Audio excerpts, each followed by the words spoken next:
Welcome back everyone. For today's video, we are going to be taking a look at the Freestyle Friday event being held today, May 16th of the great year 2025.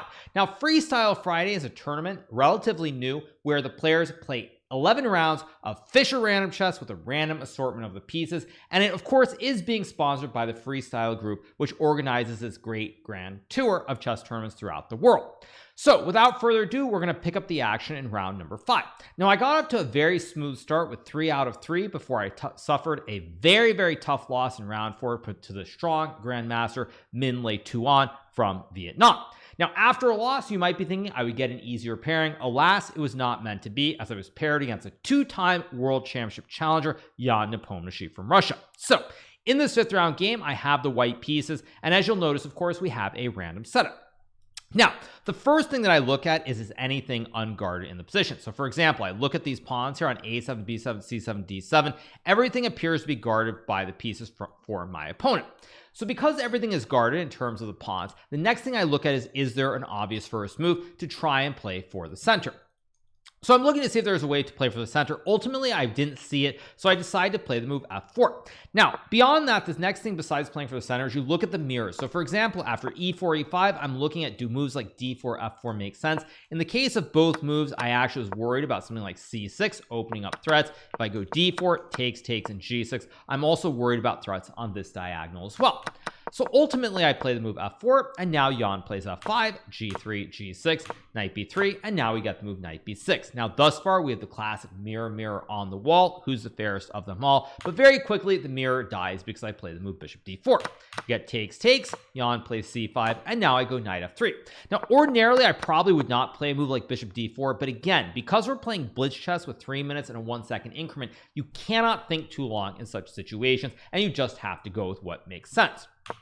So I play bishop d4, we get take c5, knight f3, and now Jan plays the move d6. Now what Jan is aiming to do in this position is he's trying to play for the move e5 here to build a classic big black center, just to illustrate the point. The queen guards the pawn, these pawns grip the center, there's also e4 to attack the knight, and white is suffering in this position. So I go b4.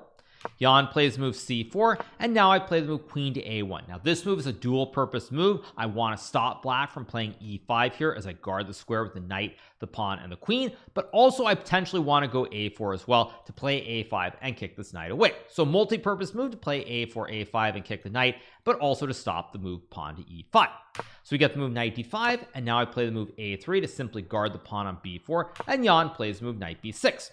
Now in this position, I decide to play this move here, knight to a2, and now we get the move queen c7, and here I play knight c3. Jan trades the knights, plays castles, and now I play this move castles to the king side. Now for Jan, he should be very happy here because in this position, since I pushed my pawns on the queen side, it's very iffy as to whether I can castle to this side of the board, whereas black has great piece placement. The knight on b6 guards the pawn on c4, the bishop and the queen guard. So now I'm in a situation where I kind of have to castle my king. I'd love to go the same way, but by going the opposite way, now the position is going to become very sharp. Jan plays king to b8, and now I play this move rook to e1. Now at this point, black is clearly better according to the computers, but one of the great things about playing blitz chess is that pure evaluation in a lot of cases doesn't matter. It's much more about who has the easier plan. Now here we both have 2 minutes on the clock, but for both myself but Jan as well, when we get low on time, we become very nervous.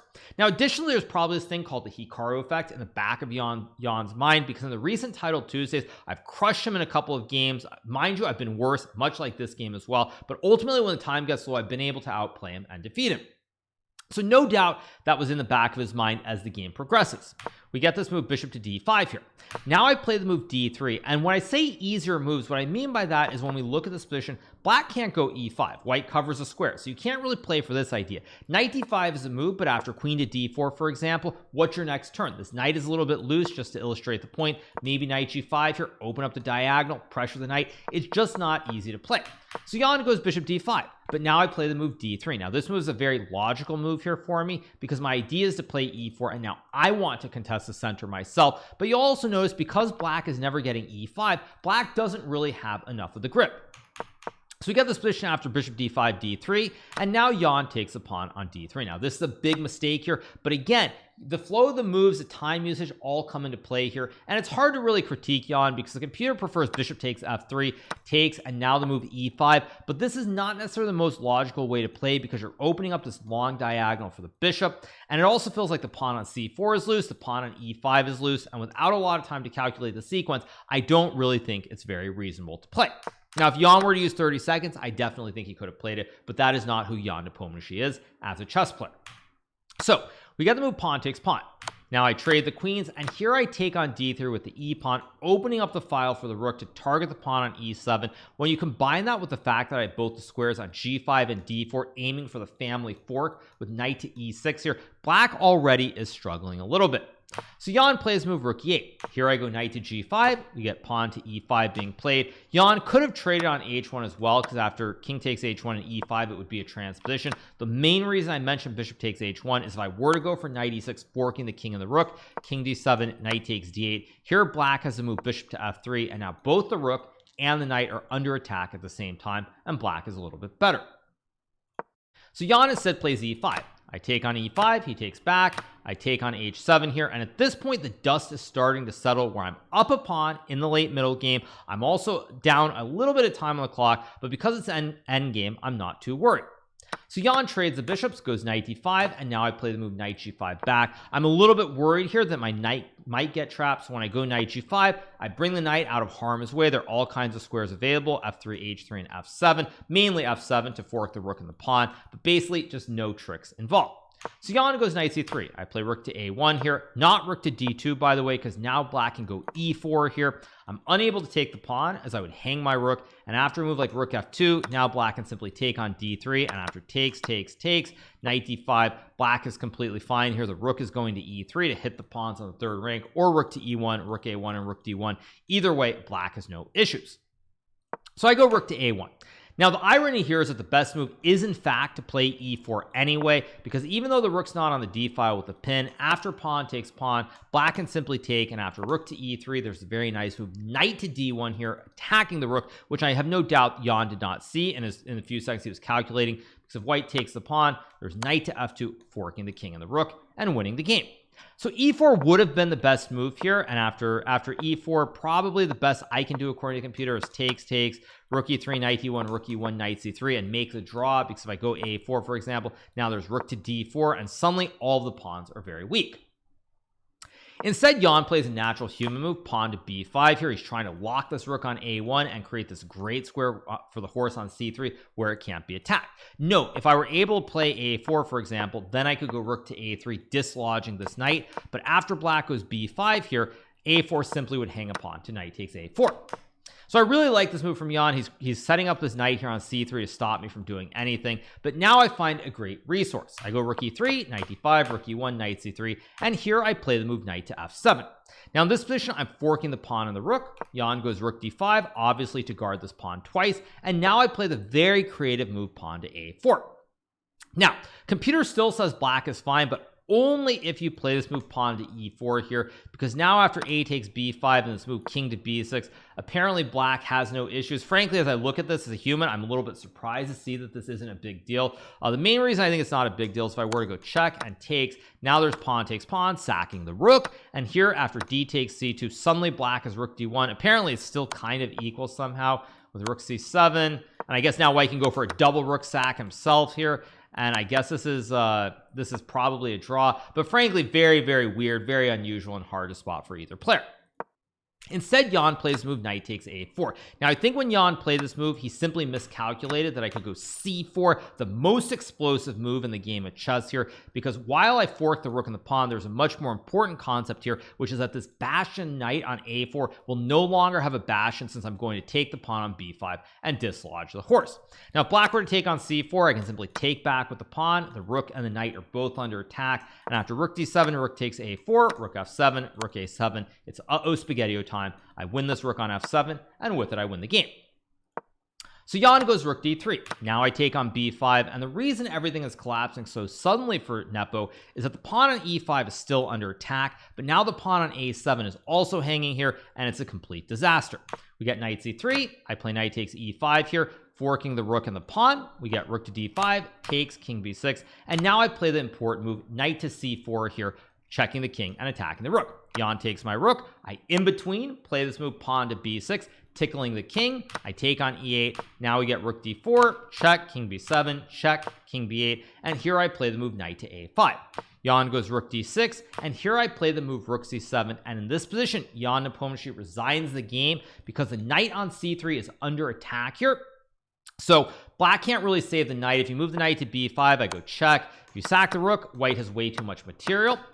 If you were to play this move rook takes b6, for example, now white can go rook takes c3. I have an extra knight, and it's GG, why not? So Jan decides to resign after rook c7, and this means that I am off to a great point in the middle of the tournament here with 4 out of 5. Now the next game that we're going to be taking a look at is in the 8th round of this tournament, or in the 7th round, 8th round of the tournament, I should say. Now I had won all my games. I beat Jan in round 5. I won round 6. I won round 7. So here I am on a score of 6 points out of 7. And in the 8th round, I'm playing against a very strong Indian player and current world number 3, Arjun Erigaisi. So in this game, I start out with this move b4. We get this after b4. We get this move b6. And now I play the move knight to b3. Arjun goes c5, takes c4, and now we get to move d6. Now again, much like the previous game, I'm trying to figure out how to take space in the center, but in this case neither side really wants to do that, because if I ever go e4, I create this weak square on d4 down the road, so I play the move d3. Get knight f6, and here I go g3, trying to fianchetto the bishop to g2. Arjun plays bishop c6, and while I think this move is reasonable, I actually thought that he should play the move knight b6 first, or maybe go g6, because when he goes bishop c6, I think Arjun misevaluates or doesn't understand what my plan is, because once I go knight f3, g6, here I have the move queen to c2, and my idea is to actually go knight to a5 to try and get rid of this bishop that's on the long diagonal. So here we get the move queen to c7.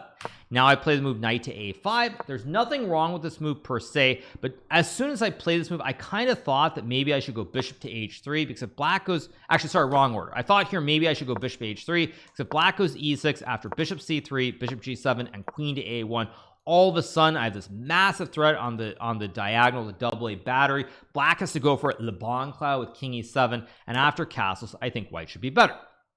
But again, it is a blitz game. You have to make quick decisions. Here we get the move knight to a5, and already at this point in the game I was feeling very, very groovy, because black either has to give up the 2 B's and let me trade here where I get this great diagonal, or black has to play the move bishop to e8 like in the game, or bishop d7, sorry, like in the game, and now I go knight to g5. Now here, these knights are super active. This pawn on f7 is a very big weakness, and Arjun plays bishop e8. Now I probably should have played the move king to e8, but it's a very committal move to play, because once you move the king after I go bishop c3, now you can never castle your king, and with all these pawns here in the center and all the pieces on the board, it looks highly unnatural, and you just assume you're much worse.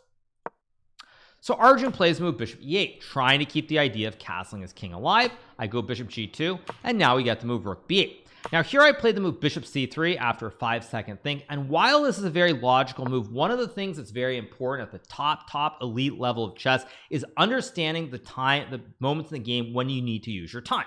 Now, as soon as I played bishop c3 and we got bishop g7, I had this spidey sense that I had missed something. There's probably some way to win, and in fact my instincts were right both here and even after bishop g7. What I should have gone for was the move knight takes pawn, sacking the knight, takes, knight c6, forking the king, and after king e8, takes, rook b1, knight b6, and a4. I'm going to rip open this b file here. The rook is infiltrating. I have ideas like queen a4, for example, something like this with queen a4, and it looks very, very dire to play for black. So I go bishop c3, bishop g7, and now I miss the opportunity when I play the move bishop a8. Now I spent over a minute in this position. Now perhaps I should have been able to find knight f7 even here, but after takes, knight c6, in this order, with the bishop being on g7, I just assumed that black is one move closer to finishing development, and it's not all that special. So I go bishop takes a8. Arjun takes, and here I play the move rook b1. Now, coming to the point that I made in the earlier game about the understanding of, concepts and the easy themes and blitz, this actually made me very happy here, because now I'm threatening to go rook b7, and my next couple of moves or ideas are really tunneled around this one square. Now here Arjun plays h6, and he misses a big opportunity. If he played the move bishop to c6 here, attacking the rook, he would have been completely fine. Because if I trade, actually, sorry, if I take on f7, for example, black goes king e8, and now suddenly both the rook and the knight are under attack. If I take on c6 after takes, it's spaghetti-o time with the knight and the rook. I'll lose some material. And if I go knight h8, bishop takes h1, the sad knight in the corner is simply trapped. There are no good squares to go to. I'm going to lose the knight, and with it, I lose the game. So had Arjun played bishop c6, he would have been fine, because after takes, castles, now black has time to castle, and we're simply in a middle game here. White might still be better with a double stack or triple stack on the b file, but it should be defendable with proper play. Instead, Arjun plays h6, and now I go rook to b7, creating the classic kebab on the 7th to impale all the meat. We get to move queen c8, and now I go knight to e4, trying to expose this diagonal here. Now this position, Arjun goes bishop d7. Mind you, you'll notice from the time situation, I'm the one way down on clock, but because in these situations I have the easy moves, I'm focused on trading or castling here, Arjun has to use a lot of time to try and defend here, and so I'm not actually in that bad of a situation. Now what Arjun should have played was the move knight takes e4. Very understandable that he did not go for it, because I'm sure he thought that I could take, and after knight f2, king e1, knight h1, bishop h8, he probably thought with this weak king on d8, all these pieces on the back rank, this knight that's stuck in the corner on h1, probably white is winning. But of course computers show that after moves like queen h3, there's no actual checkmate here, even though it looks really dangerous, and black will continue to fight. So Arjun plays the move bishop to d7, and now I take, he takes, of course not pawn takes, because knight takes d6 would trap the queen. The knight is simply trapped here by the rook and d's knights. So we get takes, and here I castle my king. Arjun castles, I play queen c3, and here Arjun goes for the move f5 after a 12-second thing. Now Arjun is still maintaining a small time advantage in this position here. He has 12 seconds, but now he finally makes a mistake when he plays the move f5. Here I play the move queen to f6. What he should have played here was probably queen to d8, guarding the pawn and spying the knight, or even a move like rook to e8, simply ignoring the pawn as e2 will fall. But he goes f5. I go queen f6, targeting the juicer on d6, bishop e6 to stop it, and now I play the move rook b1, lining up the double stack on the only open file. We get h5, and now I play the move rook to e7. Here Arjun plays rook b8, and this is a big mistake here, because at this point probably what Arjun should have played was a move like d5, or maybe even queen d8 again to try and survive. He goes h5, rook e7, and now we get the move rook b8. Now in this position I play the move rook b5 here. I'm also very low on time, so it's hard to be precise. It's interesting to note that the computer thinks that I should trade the rooks and now play this move knight to b7, and the main reason that white is winning here is that black can't really dislodge the queen and the rook. If black goes rook e8, I can simply trade and take this pawn on d6. If black plays a move like a6, for example, at some point I think I'm going to sack, or maybe I just ignore it and go f3. And sooner or later, if black doesn't play rook e8, there's actually a very nice plan similar to a game played many years ago by the famous British Grandmaster Nigel Short, where white can start to walk this king all the way up the board and eventually get a classic Wally checkmate with the king and the queen. Now Nigel Short had this theme in a game, I believe it was against Jan Timman, if I remember correctly. I could be wrong. So there are a lot of ways to proceed and win, but of course with only 15 seconds I don't want to get too low on time in the mad scramble, so I play the move rook b5. Arjun trades, and now he plays move bishop d5. Now the reason I played rook b5 is that with this pawn on b5, I'm trying to hook the knight to get it to c6 and e7.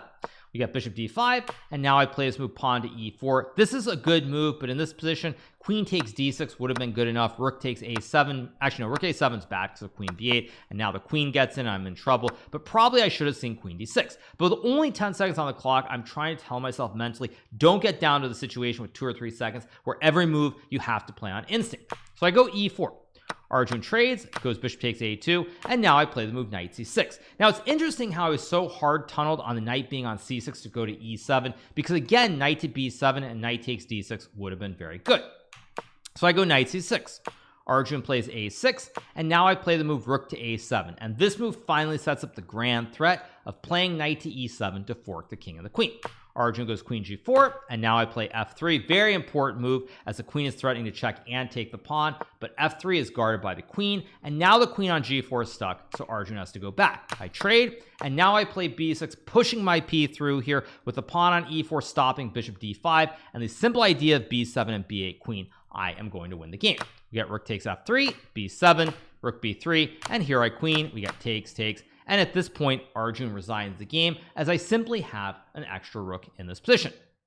So With the extra rook, this means I get the win. This now pushes me to a score of 7 points out of 8. And now we are going to move to the final round of the event.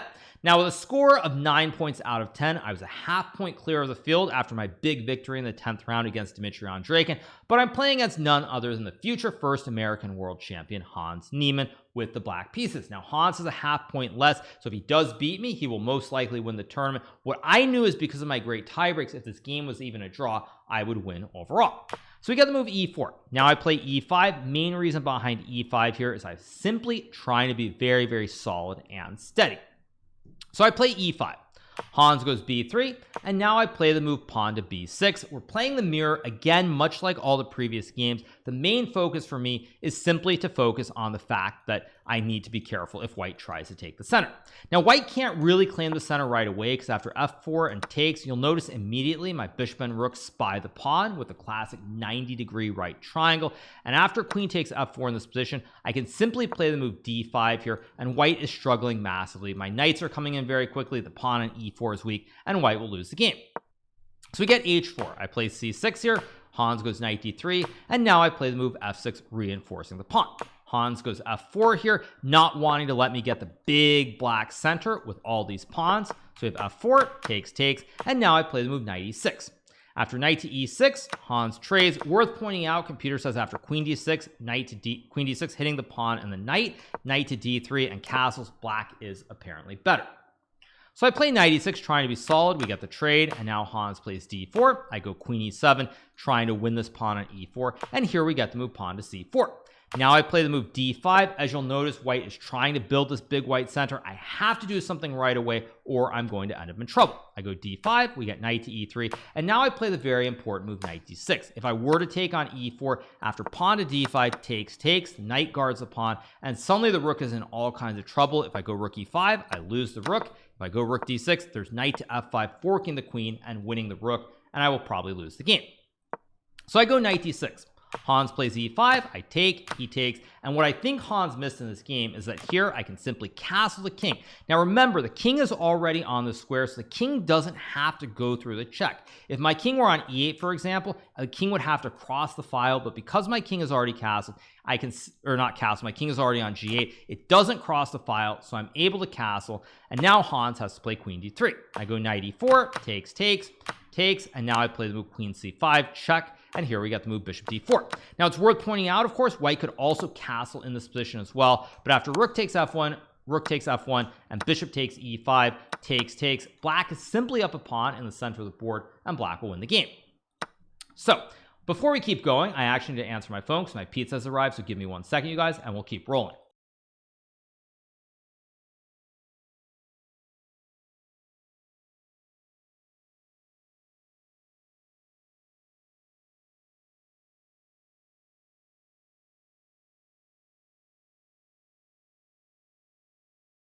Okay, so we keep going with the recording. Sorry about that, you guys, but I ordered pizza in honor of my victory here. And now Hans plays the move knight takes d5.